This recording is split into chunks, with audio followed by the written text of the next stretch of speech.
I rise to present the Union Budget for 2012-13.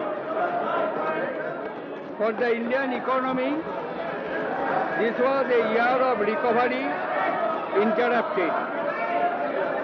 When 1 year ago I rose to present the budget, the challenges were many, but there was a sense that the world economy was on the mend.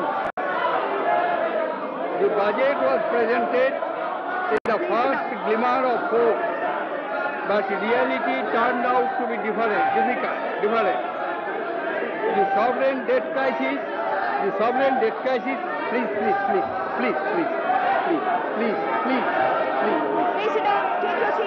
The sovereign debt crisis in the Eurozone intensified. Political turmoil in Middle East. Please.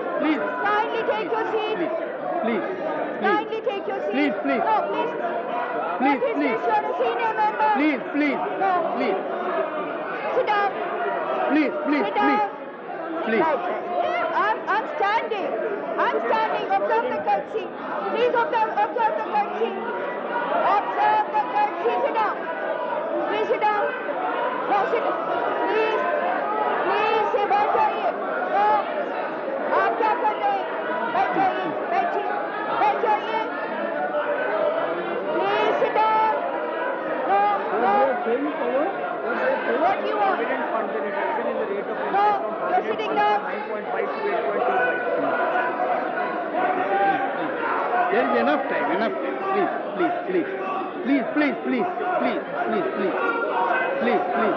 Please.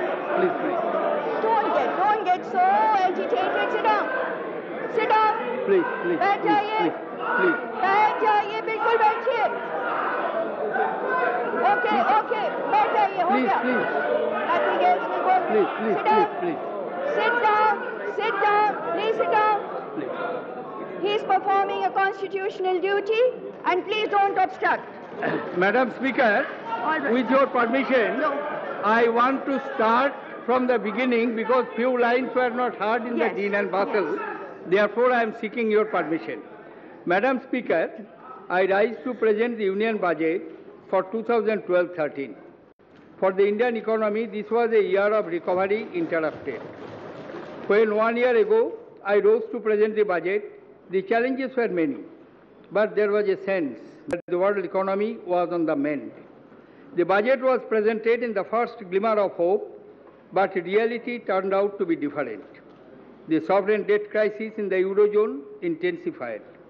Political turmoil in Middle East injected widespread uncertainty. Crude oil prices rose.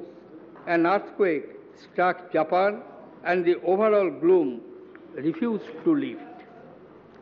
While I believe that there should be no room for complacency, nor any excuse for what happens in one's own country, we will be misled if we ignore the ground realities in the world.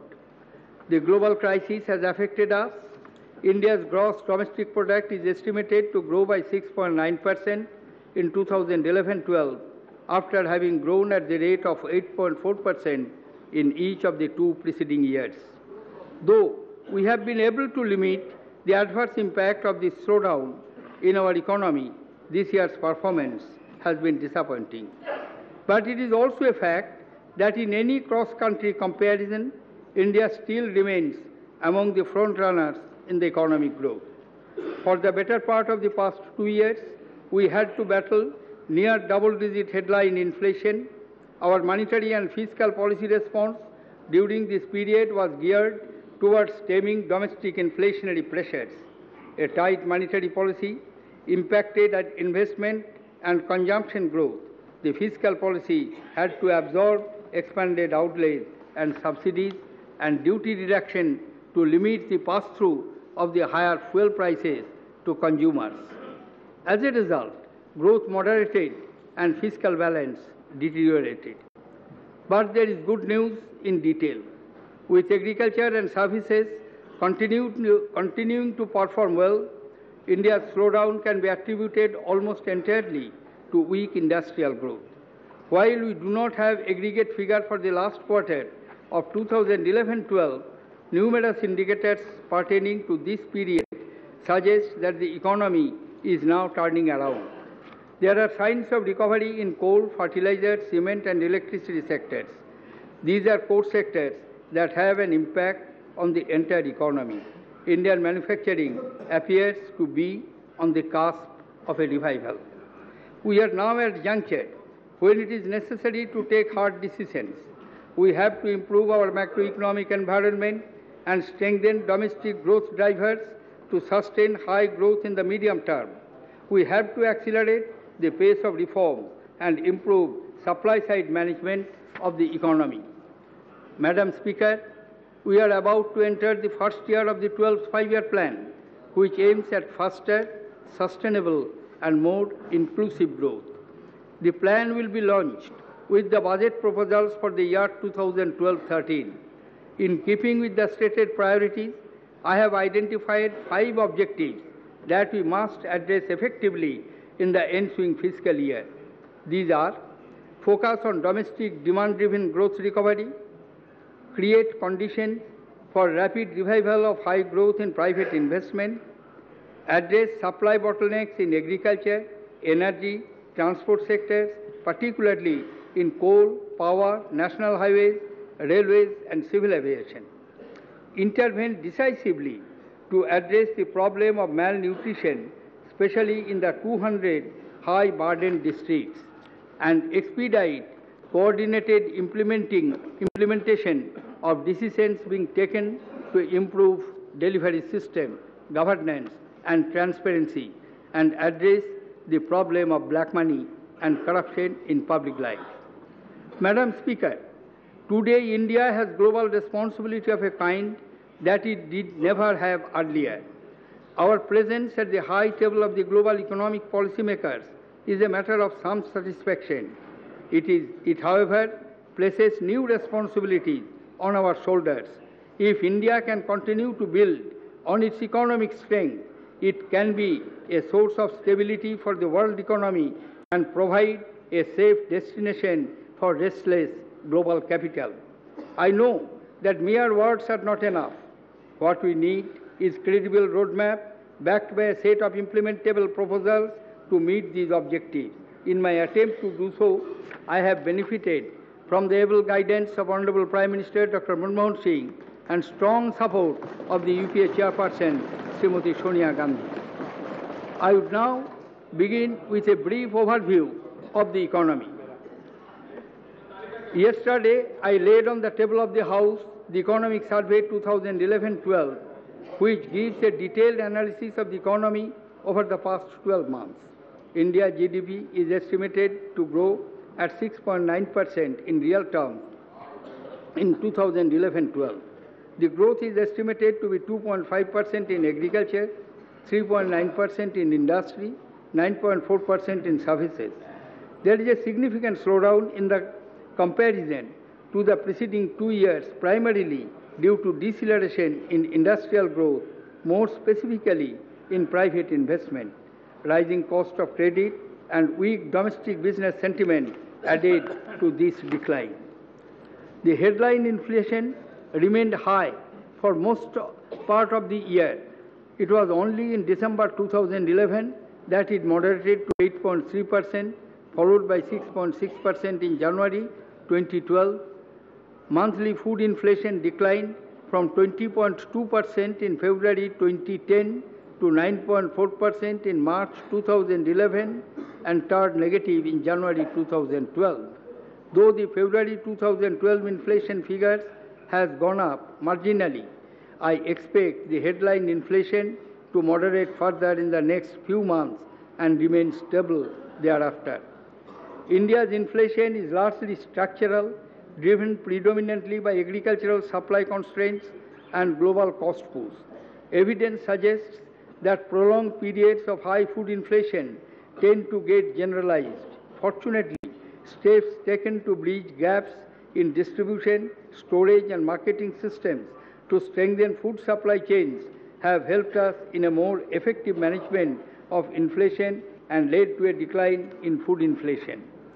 The development in India's external trade in the first half of the current year was encouraging.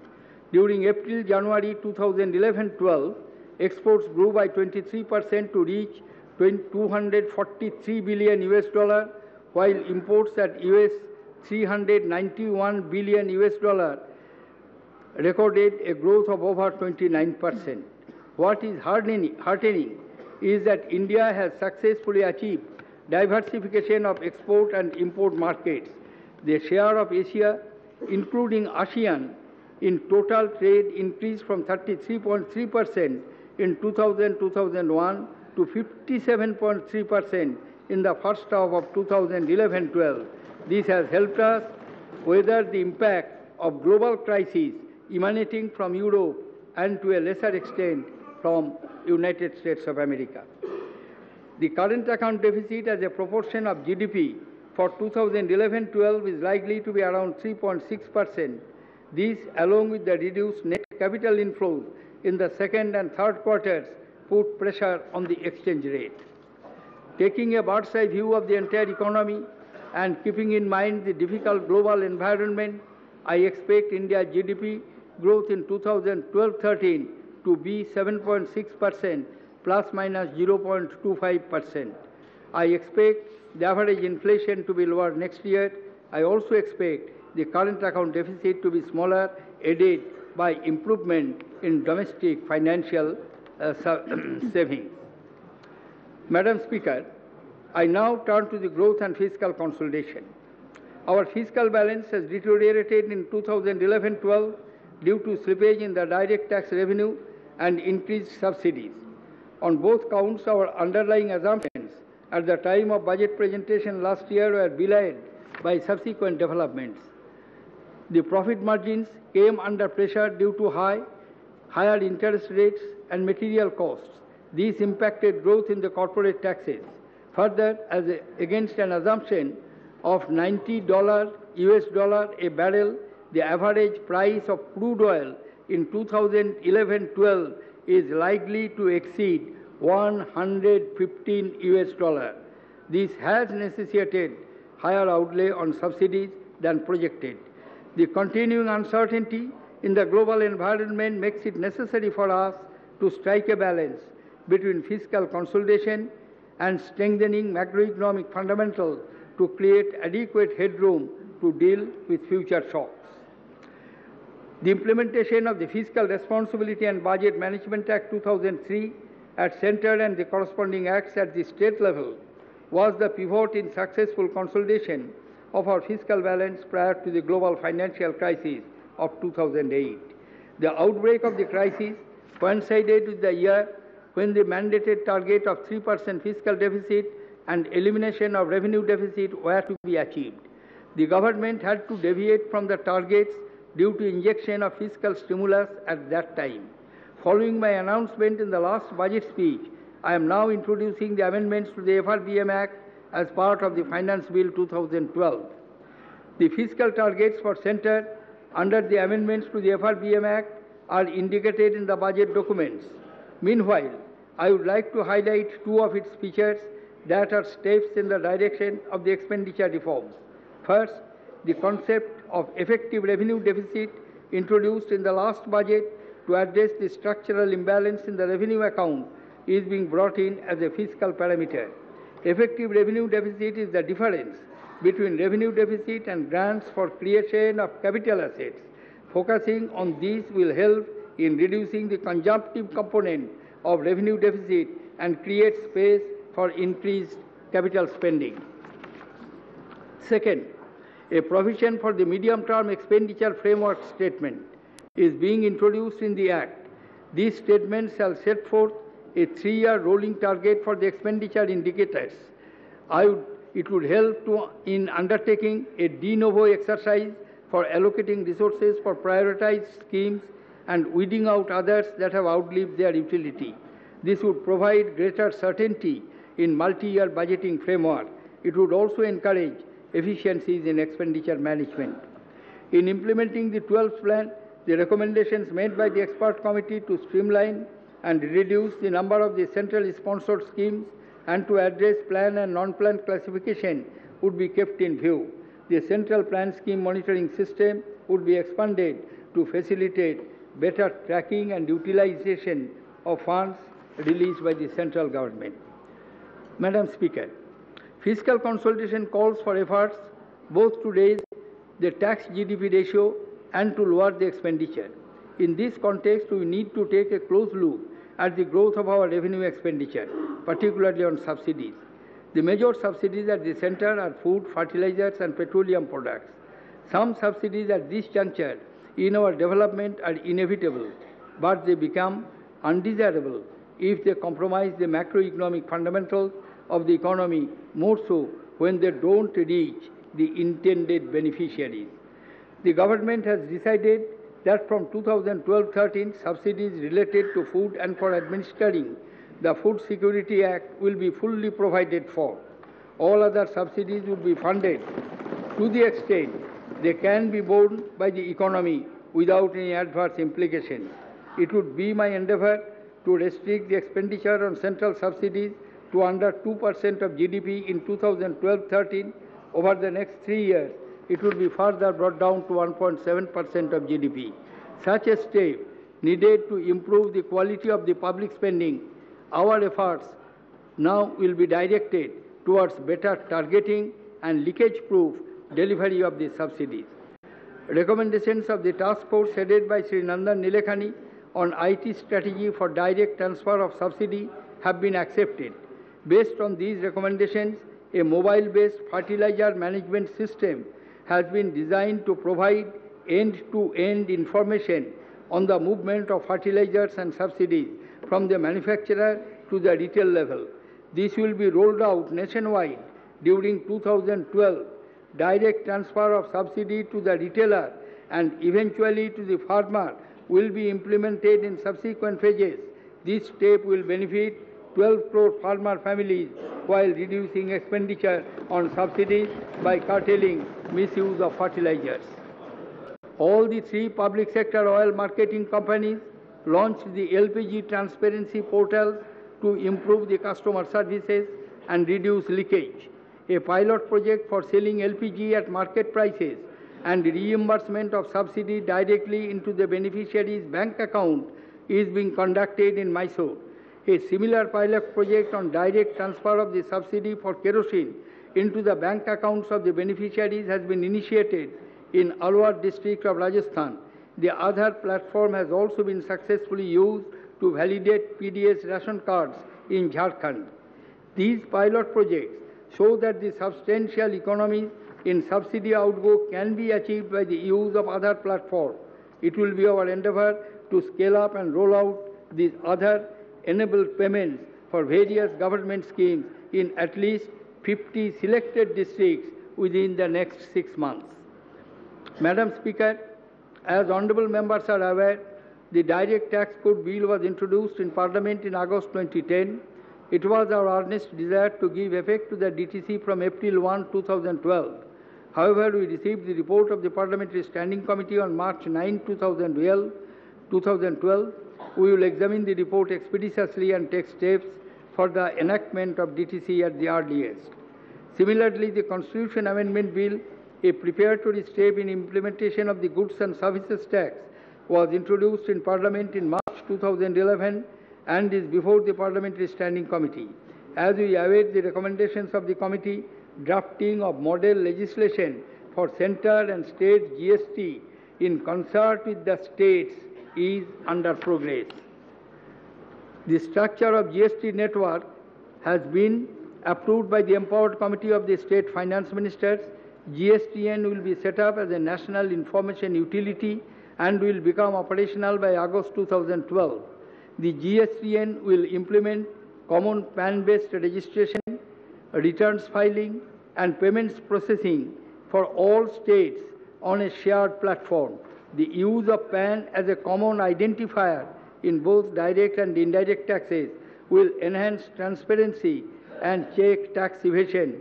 I solicit the support of all my colleagues cutting across party lines for an early passage of these landmark legislations. The government has further evolved its approach to divestment of the central public sector enterprises. the CPSEs are being given a level playing field vis-à-vis the private sector with regard to practices like buybacks and listing at stock exchanges. The treasury management options for CPSEs have also been enhanced. This will help improve the return on public assets, support transparent environment for the divestment process, besides unlocking the value and resources for all stakeholders. In 2011-12, against a target of 40,000 crore, the government will raise about 14,000 crore from disinvestment. For 2012-13, I propose to raise 30,000 crore through disinvestment. Let me reiterate here that while we are committed to enhancing people's ownership of CPSEs, at least 51% ownership and management control will remain with the government. Madam Speaker, the domestic investment environment has suffered on multiple counts in the past year. It is time to fast-track policy decisions and ensure on-time implementation of the major projects. Organized retails help in reducing the cost of intermediation due to economy of scale, benefiting both consumers and producers. At present, FDI in single brand and in cash and carry wholesale trade is permitted to extent of 100%. The decision in respect of allowing FDI in the multi-brand retail trade up to 51% subject to compliance with specified conditions has been held in abeyance. Efforts are to arrive at a broad-based consensus in consultation with the state governments. In a globalized economy with expanding cross-border production chains and growing trade within entities of the same group, advanced pricing agreement can significantly bring down tax litigation and provide tax certainty to foreign investors. Though the provision for APA has been included in the DTC Bill 2010, I propose to bring forward its implementation by introducing it in Finance Bill 2012. Reforms in the financial sector have been pursued with the objective of more efficient market intermediation. Yes, it is. We are doing it. We are doing it. And investors. We are doing it. It's getting done. Huh? Now, could you hear me now? Yes. Sorry. Thank you. Should I read 2 paragraphs more? Last couple of sentences. Okay. I'm just doing it. Rollback of the speech. I have no problem.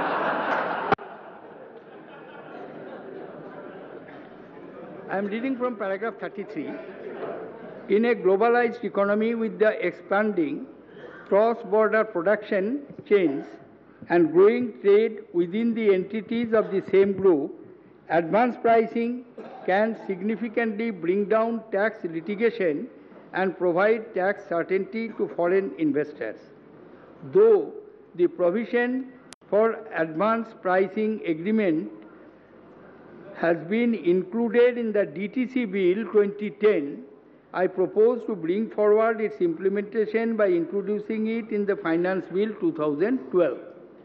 Reforms in the financial sector have been pursued with the objective of more efficient market intermediation between savers and investors. To encourage flow of savings in financial instruments and improve the depth of domestic capital market, it is proposed to introduce a new scheme called Rajiv Gandhi Equity Savings Scheme. This scheme would allow for income tax deduction of 50% to new retail investors who invest up to 50,000 rupees directly in equities and whose annual income is below rupees 10 lakh. This scheme will have a lock-in period of 3 years. The details will be announced in due course. During the year 2011-12, we took series of steps to deepen the capital market and encourage investment in infrastructure sector. These steps included raising FII investment limit in long-term infrastructure bonds, corporate bonds, and government securities.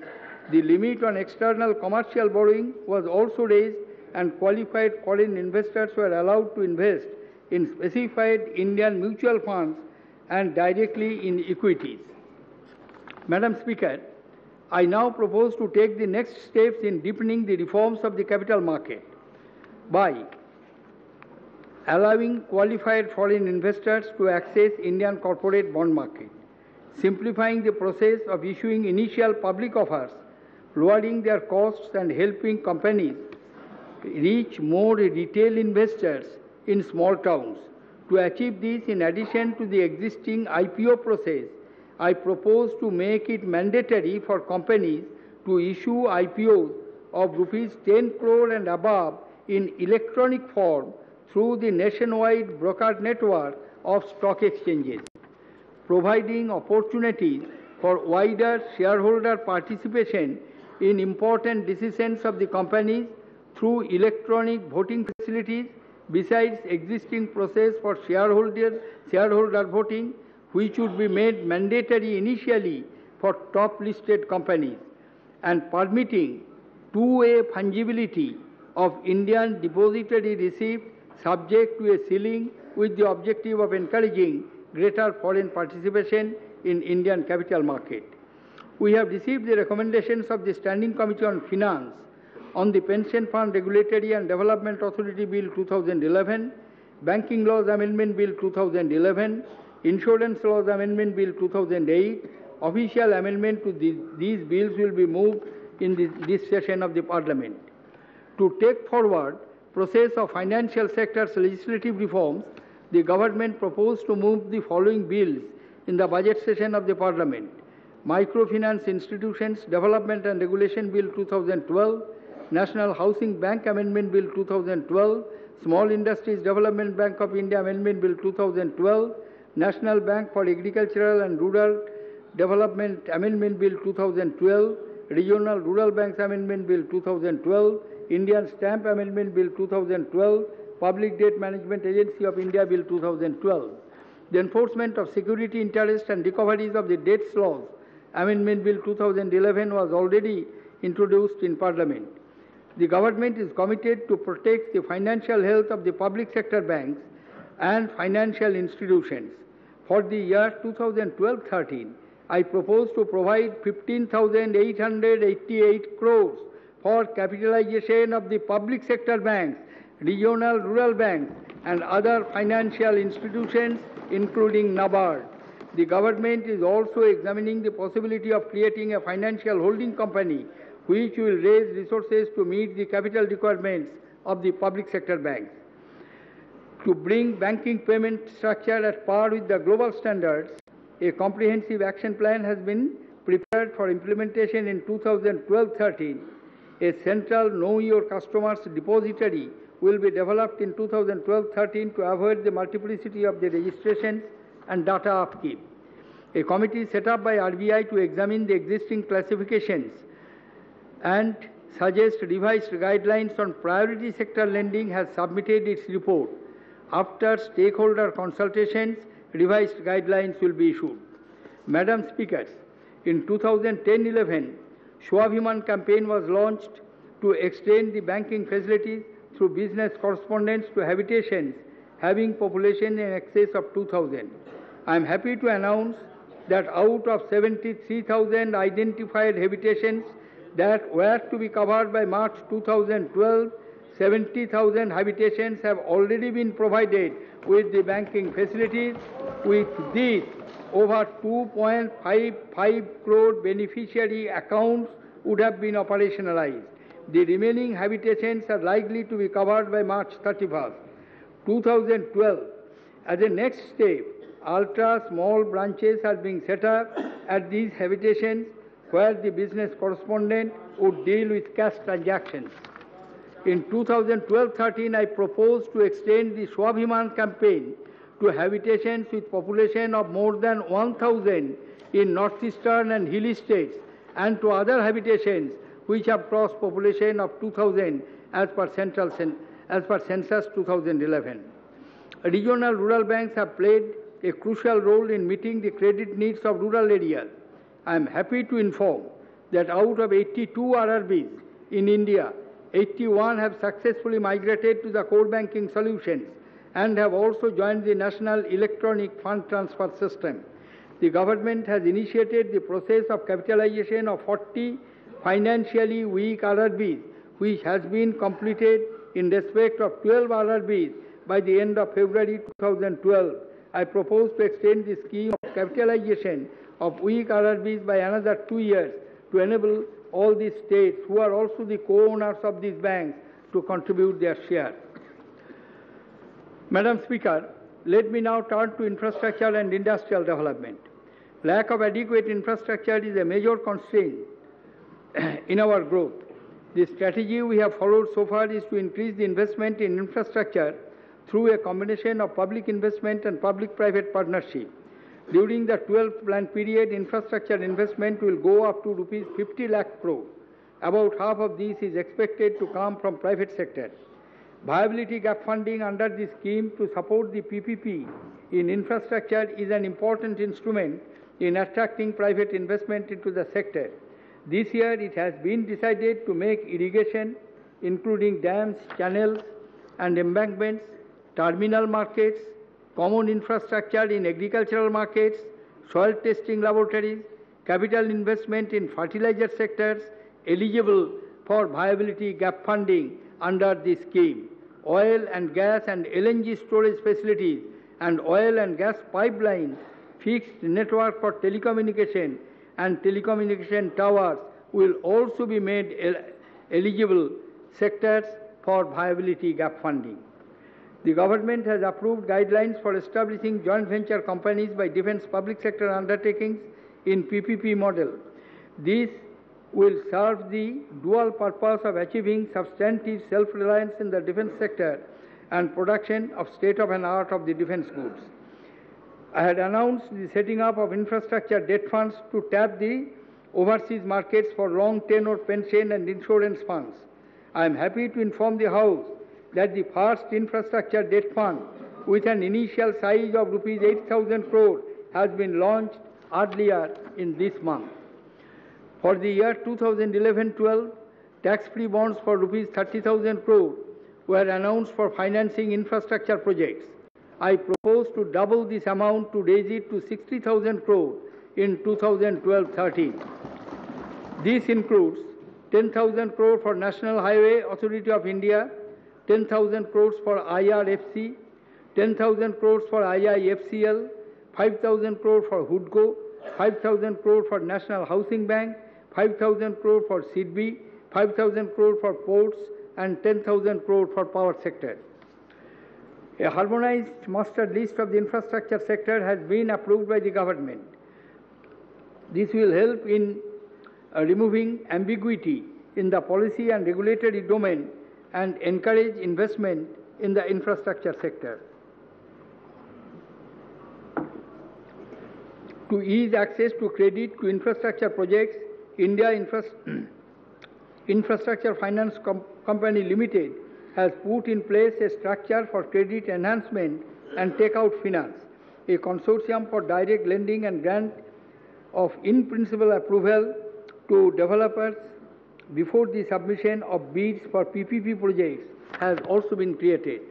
The government has announced National Manufacturing Policy in October 25, 2011 with the objective of raising within a decade the share of manufacturing in GDP to 25% and creation of 10 crore jobs. Policy encourages in setting up of the national investment and manufacturing zones across the country. Madam Speaker, I will now address some issues that have impacted infrastructure and industrial activity in the past months.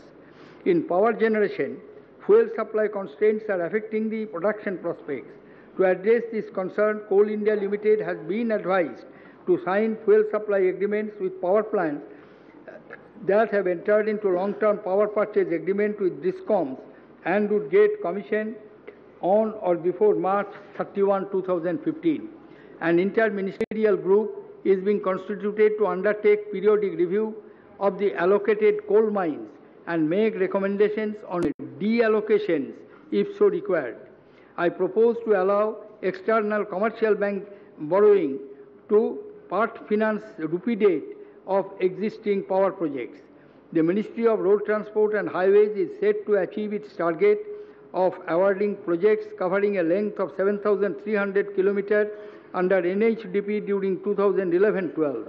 This would be 44% higher than the best ever length of 5,082 kilometers awarded in 2010-11. Of the 44 projects awarded during 2011-12, 24 projects have faced a premium. I propose to set a target of covering a length of 8,800 kilometers under NHDP next year. The allocation of the ministry has been enhanced by 14% to rupees 25,360 crore in 2012-13. To encourage public-private partnership in road construction projects, I propose to allow ECB for capital expenditure on the maintenance and operations of toll systems for roads and highways, so long as they are part of the original project. The airline industry is facing financial crisis. High operating cost of the sector is largely attributable to the cost of aviation turbine fuel. To reduce the cost of ATF, government has permitted the direct import of the ATF by Indian carriers as actual users. To address the immediate financing concerns of the civil aviation sector, I propose to permit ECB for working capital requirements of the airline industry for a period of 1 year, subject to a total ceiling of $1 billion. A proposal to allow foreign airlines to participate up to 49% in the equity of an air transport undertaking engaged in operation of the scheduled and non-scheduled air transport services is under active consideration of the government. Madam Speaker, the Delhi-Mumbai Industrial Corridor is being developed on either side along the alignment of the Western Dedicated Rail Freight Corridor. The project has made significant progress. In September 2011, central assistance of rupees 18,500 crore spread over a period of 5 years has been approved. Japanese Prime Minister has announced $4.5 billion as Japanese participation in DMIC project. In view of the shortage of the housing for the low-income groups in major cities and towns, I propose to allow ECB for low-cost affordable housing projects, set up credit guarantee trust fund to ensure better flow of institutional credit for housing loans,